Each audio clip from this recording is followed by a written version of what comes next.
Okay. The title of this panel is Privacy, Big Data, and AI, the US versus the EU versus China, which is also another question.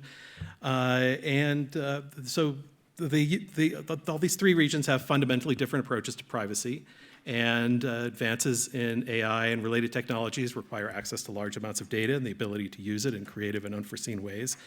So, how much do regulations and attitudes regarding data access and use affect innovation, particularly in AI? And if regional approaches to privacy match residents' preferences, how should or can policy respond to differences in innovation? Is there kind of an answer to this question of when you have competing preferences within regions? So we'll talk about privacy and these issues now. So we have a great panel here. I'm just going to we'll go alphabetically, but just do very quick introductions, and then we'll go to questions. So Julie Brill is Deputy General Counsel for Global Privacy and Regulatory Affairs at Microsoft. She served as Commissioner of the Federal Trade Commission from April 2010 to March 2016. Throughout her career, she's worked on protecting privacy, guarding consumers from financial fraud, and maintaining competition in healthcare and high-tech industries. Ginger Jin is Professor of Economics at the University of Maryland. She was Director of the FTC's Bureau of Economics from January 2016 to July of 2017. Her research focuses on information asymmetries among economic agents and how to overcome that problem. Leslie John is Professor of Business Administration at Harvard Business School. Her research centers on how consumers' behavior and lives are influenced by their interactions with firms and public policy. Samm Sachs is a senior fellow at the Technology Policy Program at the Center for Strategic and International Studies. Her research focuses on innovation, cybersecurity, and emerging information and communication technology policies, with particular focus on China. And Hal Varian is Chief Economist at Google and Emeritus Professor at UC Berkeley in 3 departments. At Google, he's been involved in activities ranging from auction design, econometric analysis, finance, corporate strategy, and public policy. Now, each of their true bios is actually much longer and is in the agenda, so I encourage you to look at it. So why don't we start with Julie? And I mean, you did lots of work on privacy when you were at the Commission, and now you're at Microsoft. How do those blend over, and how are you bringing your work on privacy over to the corporate side? So first of all, Scott, thanks so much for having me, and thanks to TPI for this great program. There's so many wonderful speakers. A word of apology. I am going to have to leave after I speak now because we got off by about half an hour, and I have a call. I will be back, so I'm going to try to sort of wrap a bunch of things into this very short presentation, because unfortunately I'm going to miss the discussion, and I feel really bad about that. We do have a few. To answer your question very concisely, it has been interesting to bring my perspective as a commissioner, and also my perspective 28 years in government dealing with privacy, cybersecurity, tech regulation, et cetera, over to Microsoft. Fascinating year. I just had my 1-year anniversary, and really, really educational and very strategic, given where we are now in terms of data use. As I look around the audience, we do have a few guests from Europe and from China, but largely we are a group of US people who are either in companies or are government officials. And we really have, I think, a moment in time right now to be thinking about what the US can do to advance its status on the global stage, and to really move forward in an interoperable way so that the internet stays as strong and vibrant as it is, and so that the rest of the world can trust the United States and our largest companies in terms of how we use data. Now, there's a lot in that thesis, so I just want to break down for a moment the challenges that we face, which I'm sure others will address as we go forward. I don't think we can question anymore that the Europeans have succeeded in their project to export their values with respect to privacy and data. They have, through the adequacy requirement, through GDPR, established a standard that is being adopted more or less around the world, leaving aside the United States for a moment. You see it in Brazil, which has just finished its privacy law, which is basically completely aligned with GDPR. You see it in China with respect to the cybersecurity spec, which has many aspects of GDPR in it, although it is actually a smarter, more advanced, more sophisticated, up-to-date version. And by smarter, what I mean is GDPR is 6 years old at this point, actually going on 7. And what the Chinese cybersecurity spec has done is taken some aspects of GDPR and I think modernized it for an AI, more robust use of data, but still focused on privacy. We also are facing, with respect to the EU, some threats to interoperability through the Privacy Shield review and through the Schrems II court challenge on standard contractual clauses, which is working its way through the European Court of Justice. Here in the United States, we also have an interesting law that has just been passed in California, which also is inspired by GDPR in certain respects and has a private right of action, and I think has motivated a lot of people, many of you, many within Microsoft and elsewhere, to be thinking once more in a more straightforward and robust way, what can we do in the United States to really advance privacy? I also think that this question is an important one when you think about how we will help AI flourish, which is a part of the theme that we have here today. You know, in China, again, if you look at what they've done, they have created a law that will help companies figure out how to use data so that AI and machine learning systems can move forward. It does so by guaranteeing certain privacy aspects to the use of that data, guaranteeing individuals some privacy rights, which I think are very important, but also notes that things like de-identification and consent should be thought of more expansively than they are in GDPR, which I think are two very, very important elements. But when you sit back and think about it, I mean, people, you know, we need to create a system, whether it's in the US, China, or EU, we need to create a system where people are going to trust that their data is being used responsibly. If we simply sit back and say, no, we're going to let everything go and everything's fine, we're kind of ignoring the moment that we're in and the paradigm shift that has occurred over the past several months. And I think everybody here understands what I'm talking about. And if you disagree that there's been a paradigm shift, that's fine. We can certainly debate that. But from my seat, I feel that there's been a paradigm shift that is unlike any that I've seen in my 28 years, actually going on 30 years in this world. So what do we do? What should we do in the United States as we're thinking about how to embrace what the rest of the world is doing or reject what the rest of the world is doing?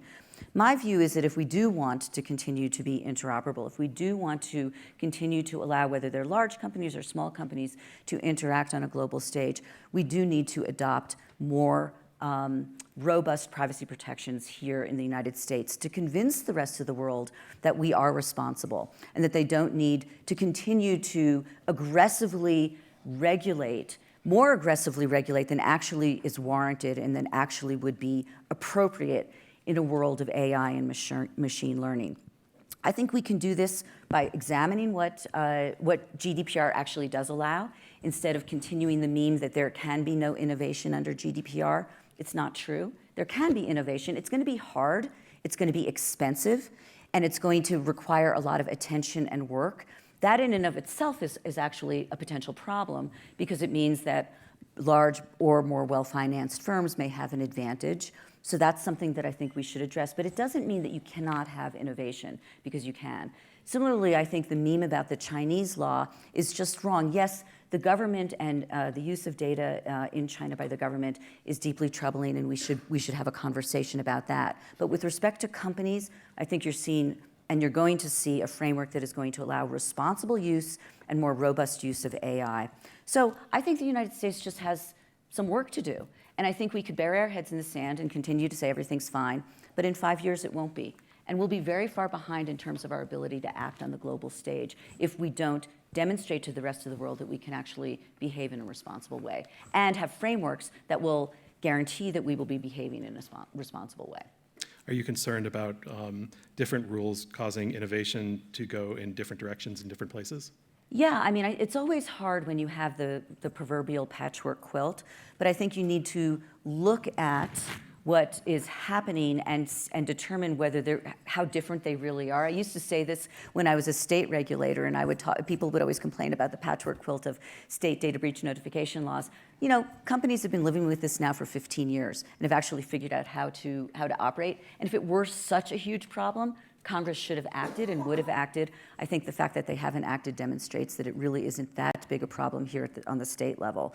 I do think it's difficult when you're dealing with different systems that talk about actual construction or the architecture of a data system. That's where it becomes really difficult. But when it comes to notice to consumers, giving them access to their information, allowing them to correct information, those are the kinds of things that companies, I think, can deal with on an individual member state level or actual states in the United States. So yeah, I mean, just to simply say different laws make it impossible to operate, I think we need to be more sophisticated than that. I think we need to really look at what the differences are and how can they be architected or can they not be architected within companies? So intentionally or not, I think you've set up a bunch of questions for everyone else too. It was of course intentional. Of course. So let's actually first, I'd like to go to Samm. Julie talked about privacy rules in China and how they compare to here. Tell us more about how privacy actually works in China and the difference between the government and companies and so on. Sure. No, and Julie introduced this idea that China's approach to data privacy was really modeled after GDPR, but has taken some cues in terms of reflecting the needs for developing AI. And so I can talk a bit about how that plays out. I've had extensive conversations actually with the lead drafter of China's data protection standard about this very topic. And last December, and first of all, I should say it's probably a surprise to many people in the audience that China even has a data protection standard. I think there's a conception here that it's a free-for-all in China and that companies can access whatever data they want from users, and that's actually just not accurate anymore. So last December, China came out with their first, it's called the Personal Information Security Specification, and it's a set of granular rules modeled after GDPR for how companies can collect, use, process, and share data. And according to the lead drafter, the goal was to really enhance users' ability to control their information. But you have this mandate coming down from Beijing, which says we want China to be a leader in AI. So how do we put these structures in place but not undermine the ability of Chinese companies to do it? And so what he did is he built in a number of carve-outs or exemptions to give companies more space. So for example, Julie mentioned de-identification and consent. Well, the definition of consent in the Chinese standard is somewhat less than explicit consent. So the idea is, if you look at China's cybersecurity law, consent is required to collect and use personal data.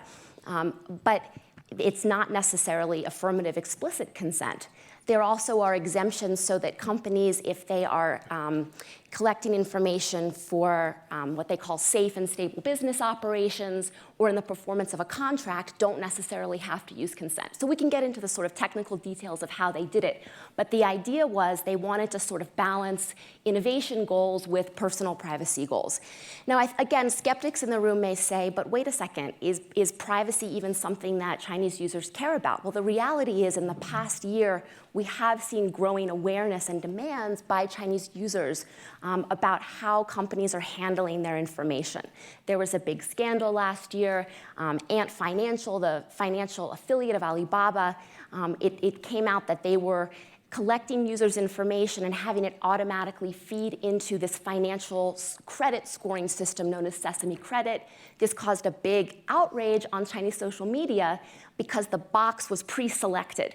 And so now Ant Financial has a data privacy officer, and that box is no longer deselected. I do think it's important, though, to emphasize, and Julie mentioned this, there are really two tracks to data privacy in China. There are the rules that apply to companies, and there are the rules that apply to the government. When we hear growing demands for users for privacy, it's really focused on malicious actors, companies misappropriating their data, selling it on the black market. It's not focused on government surveillance. And actually, if you look at the cybersecurity law, you see more tools for authorities to go in and collect personal information. So let me play the ignorant American, which isn't much of a stretch. What's the line between companies and the government? And we hear about these, social scores that apply to across the board, facial recognition and widespread use. How do those fit into the privacy rules? It's a contradiction, and I think if you look at the cybersecurity law itself and you try to find some kind of logic in it, it doesn't exist.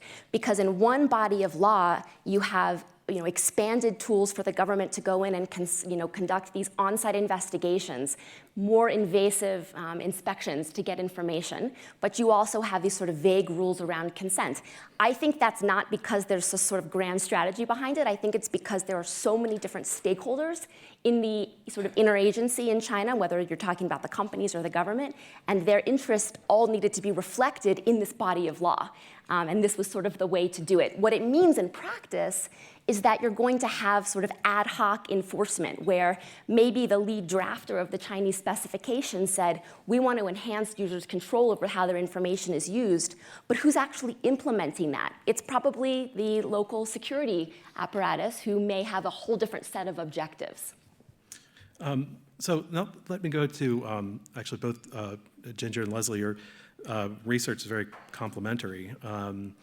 And Ginger, you've noted when we were talking that there's a question of, when we talk about privacy rules, whose preferences do we care about, and how do those get mapped into rules? And Leslie, much of your work has been on how much consumers trust platforms and how that feeds into their effectiveness. And so, for Ginger, how does what groups should we be focusing on? How do we weigh their different? How do we weigh them in these questions? And Leslie, how do the privacy rules feed into trust here and in other places? Okay. I agree with Julie and Sam that the law, as it stands today, would probably reflect a lot of interests. It's not only the local residents. Consumers' preference, but also the industry's preference, the political players' preference, the even donor or partisan considerations. In terms of consumers, coming from economics, I do think the policy should eventually address consumers' preference. But how much do we know consumers' preference? I think consumers' preference depends on how much they know about the potential harm of privacy violation. And I think many research show that they sort of care, but they don't have full knowledge about the potential harms coming from the potential different ways of privacy violation. So we get in this situation where we could have this, it seems like I don't care because I don't have information. That could be gullible consumers, or it could be I care and I know some information, but I'm not sure how much my preference would get into the lawmaking or the enforcement of that, so I act as if I don't care. So a lot of privacy paradox probably could be explained by the knowledge gap and also the helpless in this landscape. I think from the political system point of view, if the politicians really care about consumers' preference, I would say the starting point is really getting the knowledge there. Do we know what kind of ways could generate privacy violations and what kind of harm could come out of that to consumers? Do you think, I'm not sure I'm aware of research on this, do you think how much consumers understand differs across countries? This is my just my anecdotal observation, yes. I think, for example, at least in US, and thanks to the state laws about data breach notification, at least we have a database showing how many data breaches are happening, for what reason, and how many people might be affected, and what could be the litigation or other economic consequence of those breaches. But in other countries, for example, China, that I haven't seen such database, and I don't know what kind of law would govern the notification of data breaches there. So without a systematic information about that, it'll be just everybody's speculation of how much enforcement is there according to this new law or in the previous laws and the rules. I guess one thing inherent in this question and discussion is the question of how stable people's preferences are for privacy. And when we think of kind of the boundary between being private on the one hand and transparent on the other, I think we like to think that we've drawn this clear line in the sand that, maybe we'd be comfortable giving our email address to a marketer, but our social security number, no way. But what my research has been showing, so I'm a behavioral scientist and I study people's decisions with respect to their privacy to try to understand why we share, why we withhold, to try to understand our seemingly erratic behavior in this space, and how we react to firms' use of our personal data. So we like to think that there's this kind of clear line we've drawn, but what my research and that of others has been showing is this line turns out to be incredibly malleable. So my research has been revealing essentially that our decisions to reveal or withhold information can be very context dependent. We can be moved around by surprising factors. One kind of overarching theme of this research is that the value of privacy is inherently difficult to articulate. The economic value of privacy, we know, you can't pinpoint it with any degree of precision. So the psychological value of privacy is even more amorphous and ethereal. And we know from tons of research in behavioral economics and allied fields that when people are kind of uncertain of their preferences, that's when their decisions can really be moved around by surprising factors. I'll just give you a couple of examples. One example that we found is that the order in which you make requests for personal information, that affects people's willingness to share. So in one experiment, for example, we asked people a bunch of questions that varied from very banal, like, have you ever eaten meat, to extremely sensitive, like, have you cheated on your taxes? Have you cheated on a partner? All kinds of really taboo and sensitive behaviors, if not also illegal. And we varied the order in which we asked these questions. So for some people, we started with the most shocking, most invasive questions, and then the questions gradually got easier. For other people, we started with the tamest questions, and then they gradually got more sensitive. And a control condition, it was kind of in a pseudo-random order. And what we found was that people were much more willing to reveal when we started with the most shocking questions relative to when we started with the most sensitive questions. And our thinking of why that happens is that kind of we often don't know in any given context what exactly is an appropriate versus inappropriate question. I mean, sometimes we know, but it's fuzzy, right? And so we kind of anchor our perceptions of what's sensitive or not based on what we were just asked. So that's just one example of how malleable our preferences can be. And this can really get us into trouble when, for example, the context, the things that move us around, we react in the opposite ways that we should. One example there is we've done studies where we've varied just the look and feel of the website on which we ask people to share information. And in one site, we made it like a really shady website. So, there's tons of research in human-computer interaction that has identified the features, the look and feel of websites that are predictive of insecure websites, right? So like weird fonts, lots of fonts, crappy graphics, all these things. We concocted a site that looked like that, so it was representative of dangerous sites. And then we had a control site that was kind of more official looking. And what we found, so of course you should be less willing to reveal on the dangerous site, but what we found was that people were ironically more willing to reveal. And that's because the dangerous site was also kind of casual looking. It looked kind of fun and frivolous. That caused us to let our guard down, and in turn, we elicited more information. So that's just one example of how sometimes, because of this uncertainty and malleability, we can actually be induced to share in precisely the situations where it's dangerous to share. And I'll just say one more thing before I so many more things I could talk about, but I really want to hear from the rest of the panel as well, which is this idea about informed choices, and what does it mean to make an informed choice for your privacy? Well, if we give people information on their decisions about whether to reveal or share, can people make good decisions?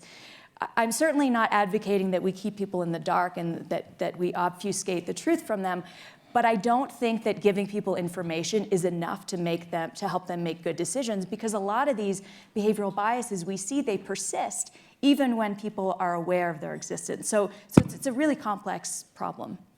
Before we get to Hal, where we'll hear about where the rubber meets the road and what are the consequences of all this, somebody asked a question related to Paul Romer's talk, how well are we talking about privacy? What does privacy mean? I mean, how do you define it? Yeah, sure. Hal. So actually, I also wanted to pick up on Paul's talk on a slightly different issue, namely, Julia indicated that the world is moving towards a standardized system where you've got not really three totally distinct systems, but a kind of merger of them. And it's a bit like Unicode, for example. So you've got the benefits of having a standardized system, but of course you have the costs of having a standardized system, same way. Great thing about experimentation is you need heterogeneity because you want to look at how well different rules work out. One of the alleged benefits of the US federal system is we have this laboratory of democracy where people are trying lots of different things and seeing what works and what doesn't.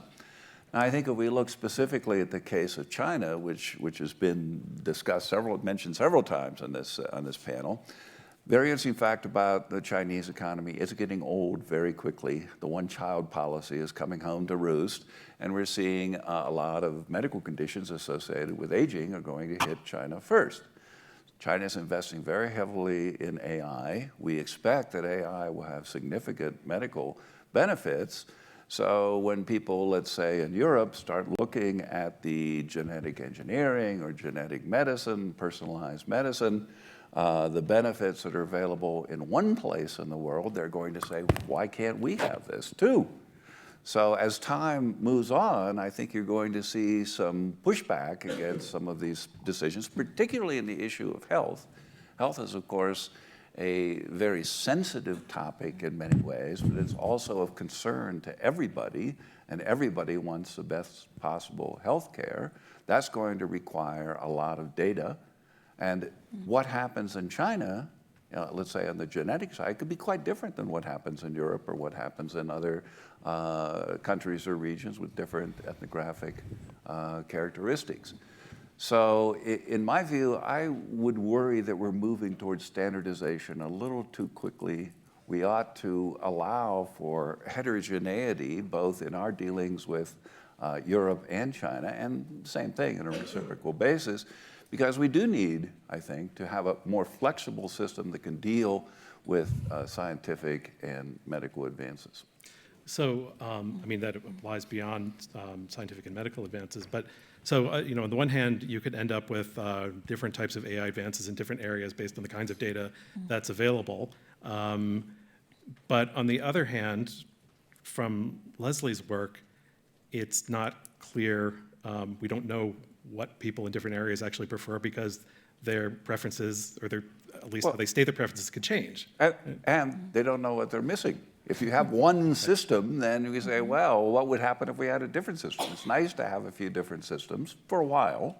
I mean, there are huge benefits from standardization, but it's nice to have some heterogeneity for a period of time so you can find out the best of each of the systems to create this global standard in the future. Yeah, I just want to make a comment about the standardization across the different continents here. We're talking as if every continent is separate and the companies work under the regime in that continent, but data-intensive companies are in the center of globalization.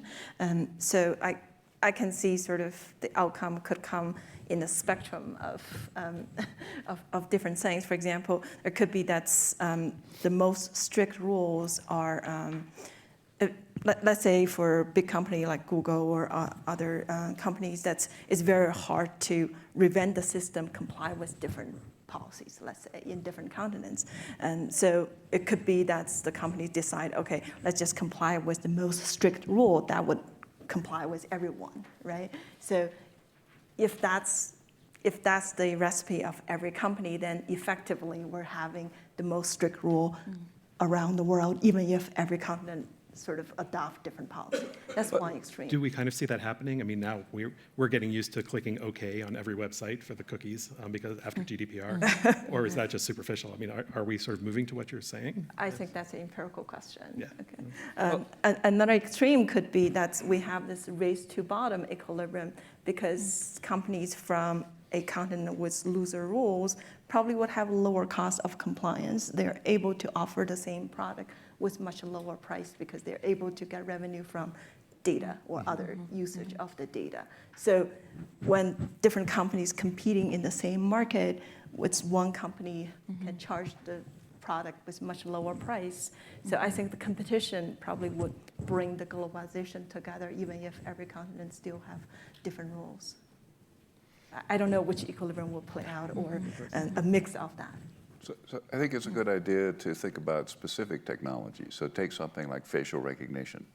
Seems to me that facial recognition will likely be the norm in China.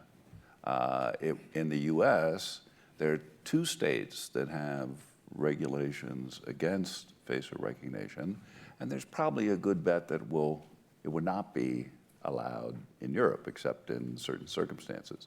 So if you want to do business in China, you would integrate facial recognition into your payment system or other kinds of authentication. If you want to do business in the US, well, you'd have these different state regulations. If you want to do business in Europe, then it's going to be on a different matter.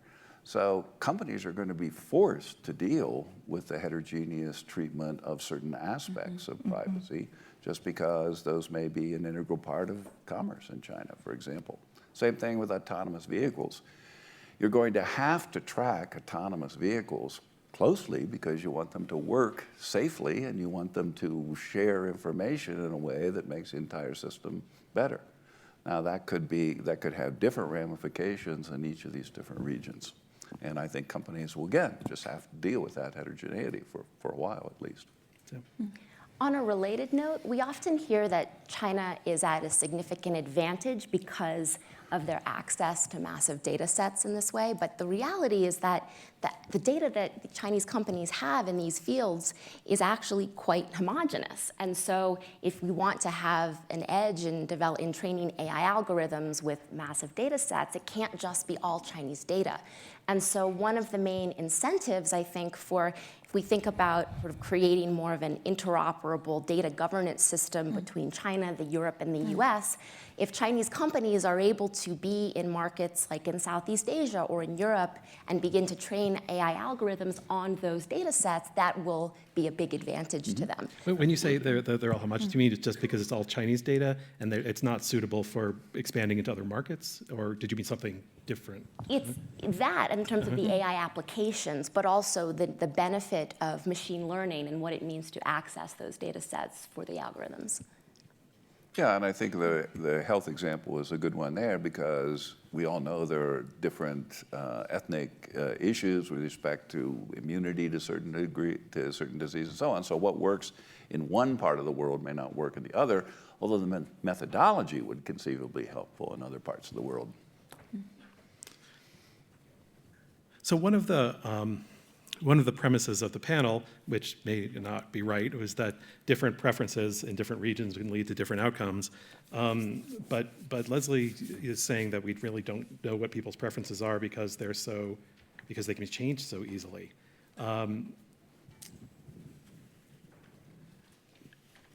How is it that we've ended up with such different rules, do you think, across regions, given that it's so hard to figure out what true preferences are? I mean, I think that, so I'm not saying that where our preferences are 100% valuable. I think, there are individual differences in how much people care about privacy, but I think that these differences, we overestimate how predictive these individual differences are in predicting behavior. So there's lots of studies that have looked at measuring people's individual preferences for privacy and showing that really doesn't correlate strongly to their behavior. So there's a strong malleability component. There's likely to be some individual preference. And there's probably, to your question, are there regional differences in how much people care about their privacy? Totally an empirical question. I don't know of studies that have systematically looked at that, but I would surmise that there probably are regional differences. But again, there's what I view the malleability is kind of a thread that goes throughout, is my perception. And what it really means is that there needs to be, when we're thinking about policy and potential regulations, we need to acknowledge that malleability, whether it be in the United States or in China. Somebody asks whether the malleability of consumer preferences affects whether real harms exist for privacy breaches, and whether it makes class action litigation inherently a bad way to address privacy. Is it inherently? So one really tricky thing with, I think there is a lot to like about a liability approach to regulation of privacy. I mean, there's no simple answer to regulation, as we know. There is a lot to like about it in the sense that it kind of puts the burden on the firms that have a much better sense of decision making in this space, and so they're responsible for treating people's data responsibly. But there's also lots of problems with that approach, right? So how do you prove harm? We would have to accept the courts would have to accept a probabilistic notion of harm, right? It's really hard to connect the dots with privacy invasions and data breach. So we'd have to think about what counts as proof of harm.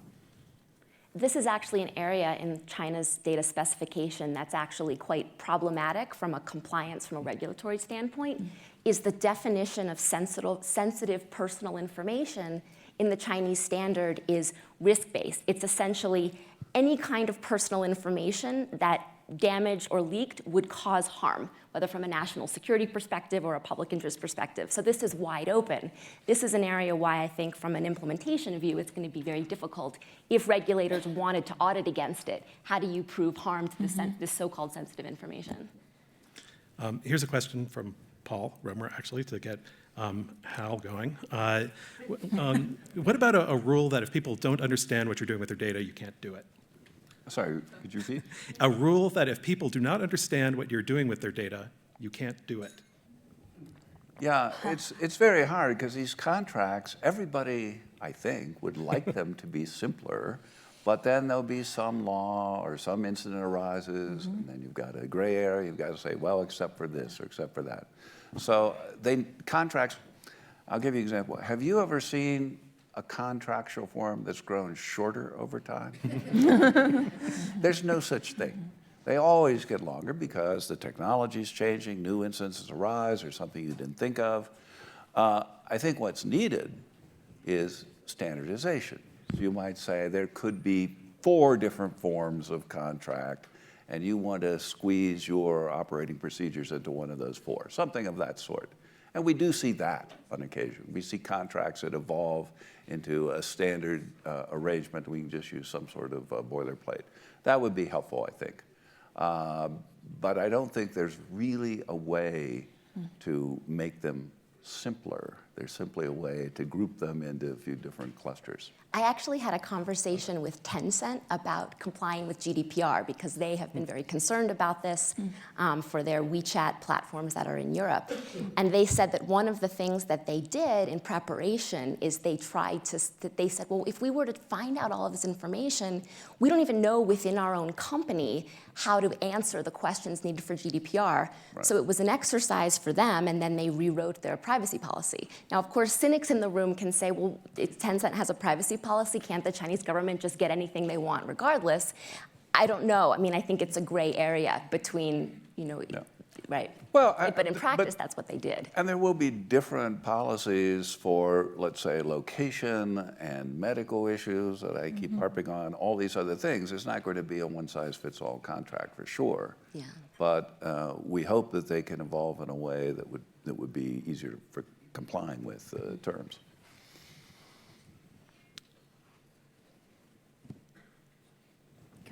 Yeah, go ahead. Yeah, just want to add a point about standardization. We have seen many other markets following the standardization. The key lesson from those markets is that the standardization would need to evolve as well.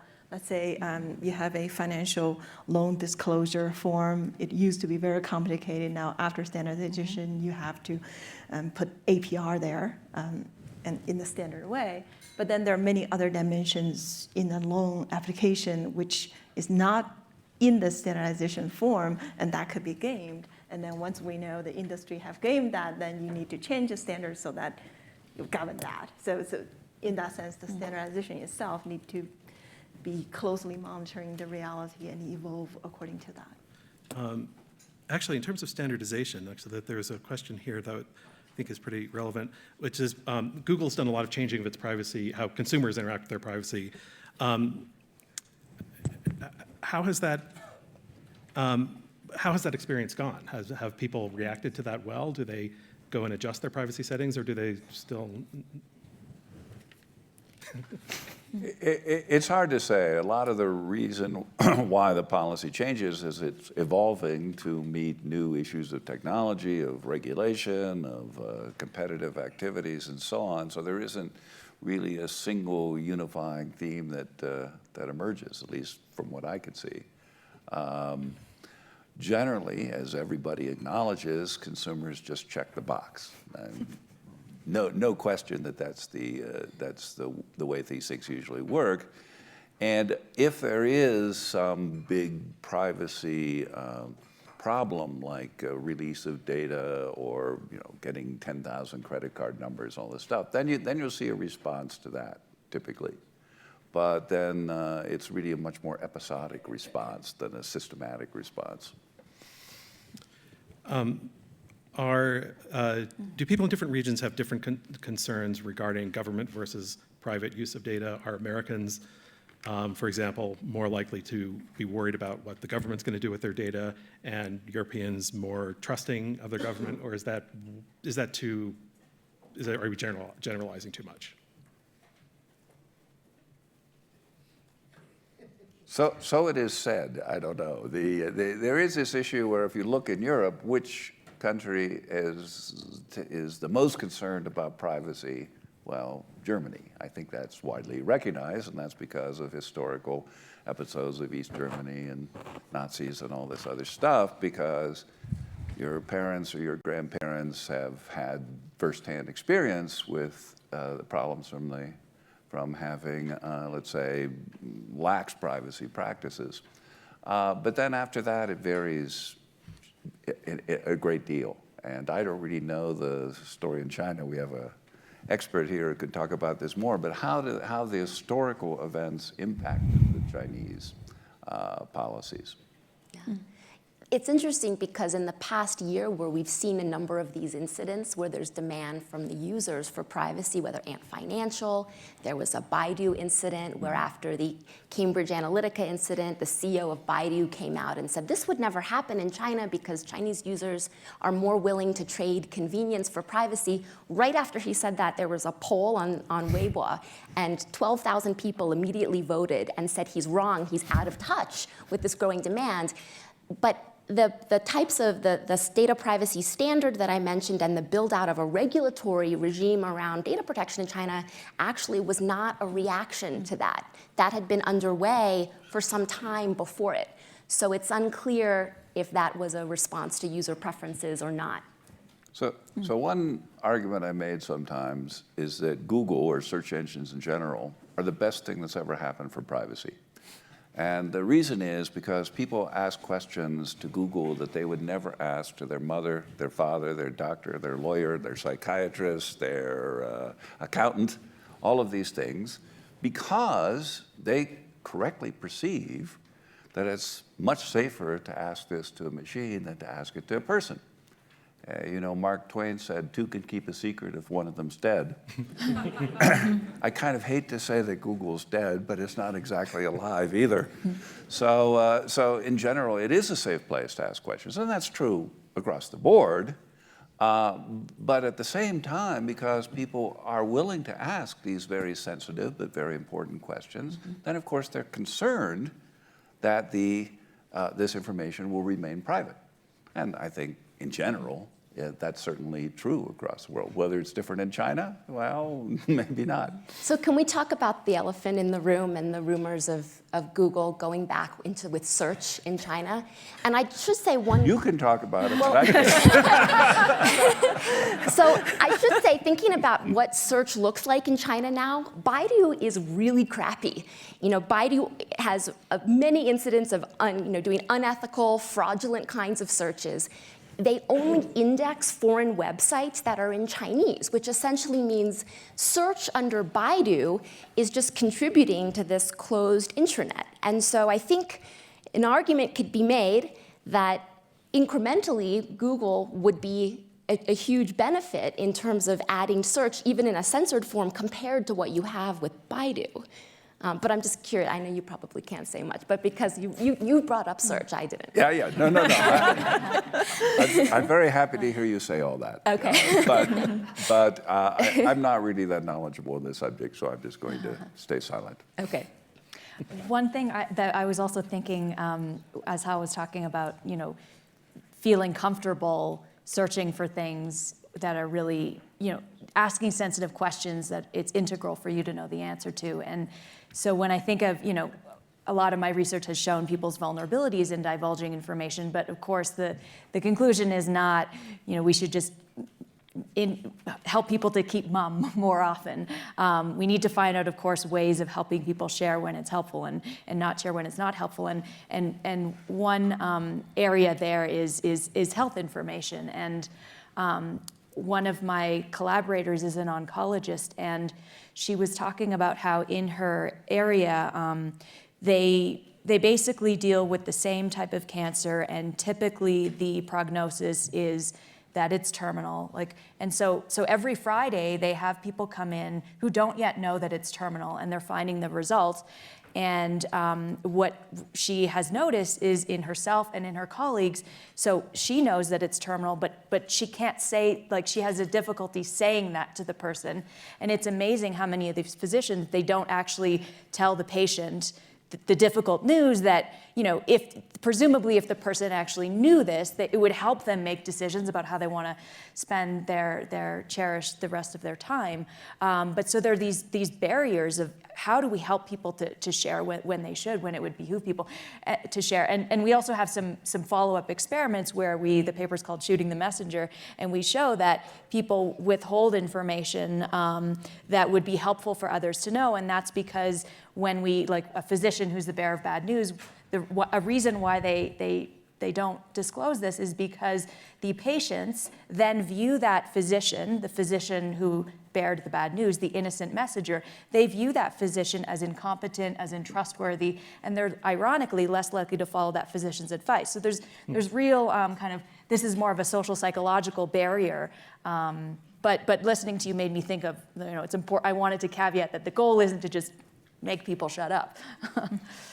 We should probably go to some questions in the audience rather than just benefiting everyone who likes to play with their technology during the thing. But sorry, you were, does somebody just, Ginger. Yeah, just to add one point, I think people do adjust their behavior in search engine after some privacy sensitive event. I think a study by Catherine Tucker and her co-authors have shown that after the Snowden exposure of government surveillance, people tend to search less frequently the sensitive words. Correct. Yep. We have a question right there. Wait for the mic. But actually, while you're waiting for the mic, I wanted to ask Leslie, this is a very research-oriented question, but is some of the malleability because we because we don't have a good way of measuring this non-market good, like contingent valuation environmental studies were 30, 40 years ago, or is it that the preferences really are malleable? It's probably a bit of both. As I learn more, my view on these things evolves.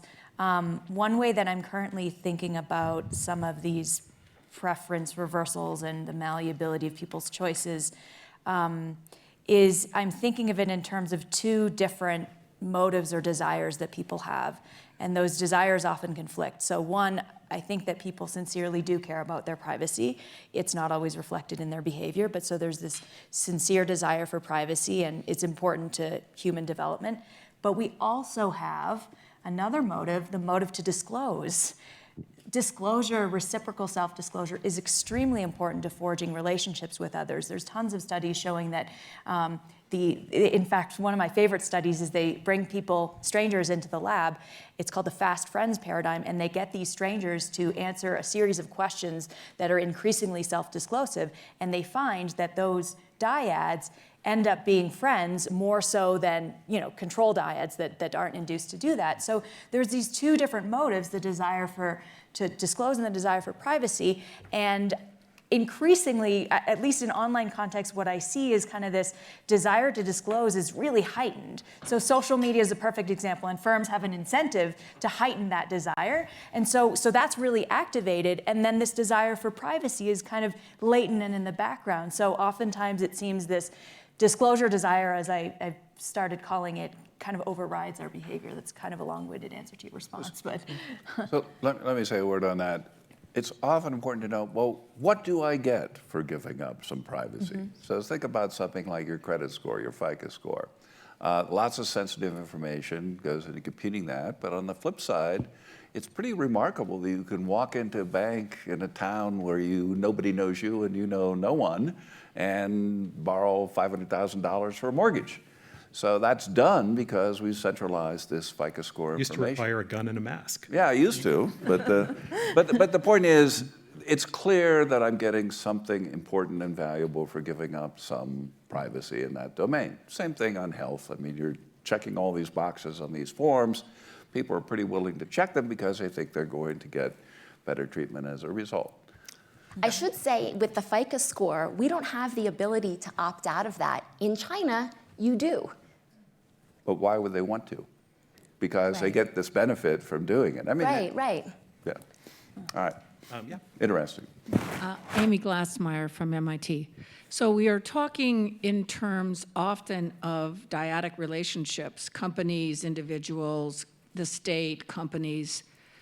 I would like to shift the discussion a little bit to espionage, because today we now know that it is possible that third parties can infiltrate various platforms and co-opt identities. For example, the description of the Russian penetration into various types of financing organizations like PayPal, which was able to use latent or underutilized accounts of individuals to actually flow money to third parties, which ended up financing various kinds of nefarious activities.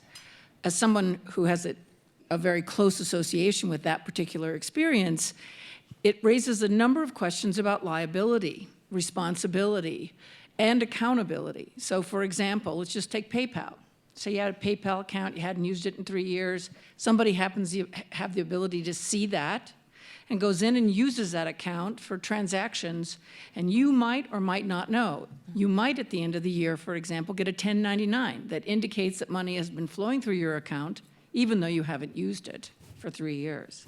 So we are in a world now where the relationship between privacy, accountability, responsibility, et cetera, is in some ways disrupted at an extraordinary level. But then the question is, who's responsible? Is Google responsible? Is Microsoft responsible? Is the state responsible? Is the individual responsible? The individual has absolutely no way of knowing unless they get a 1099. So I just raised this question as we're talking as if these are the only entities involved in the question of privacy and reliability and liability, but in fact there are other players too. No, I wouldn't call them players. I'd call them nefarious actors.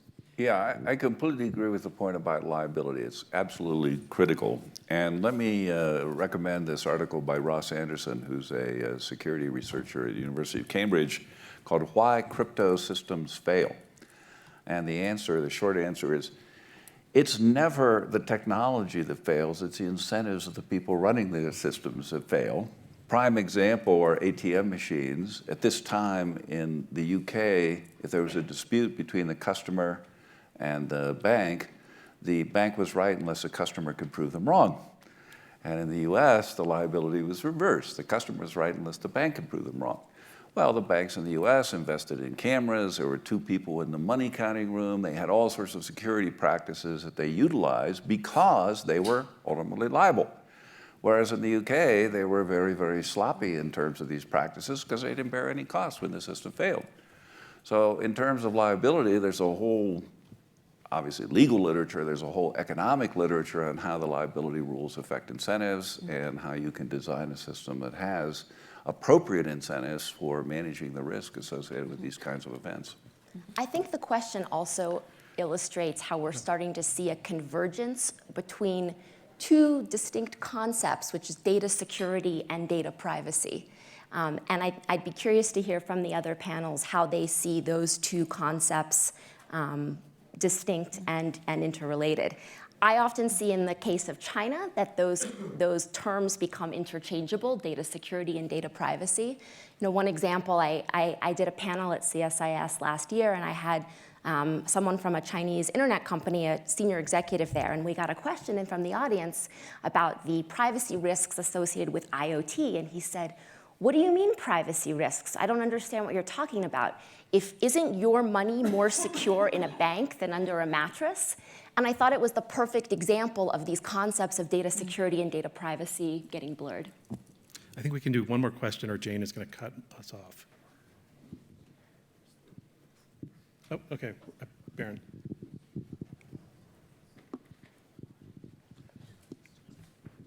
Baron Soka, Tech Freedom. I'm pretty disturbed to hear people holding up China's model as something that we should look to emulate. I mean, it seems to me pretty obvious that the Chinese government designs its regulations to maximize the discretion that it can exercise in order to maximize the leverage that it has over private companies to control them. Am I wrong? Am I missing something in this dynamic? This is why I introduced the idea of two tracks when we take data privacy in China. There are the rules that apply to the companies and what applies to the government.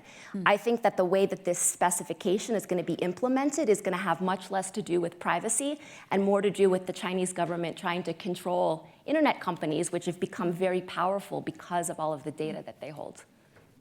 Okay, I think we have to wrap it up. We'll take a 15-minute break. So please join me in thanking the panel. I thought it was really, really fun.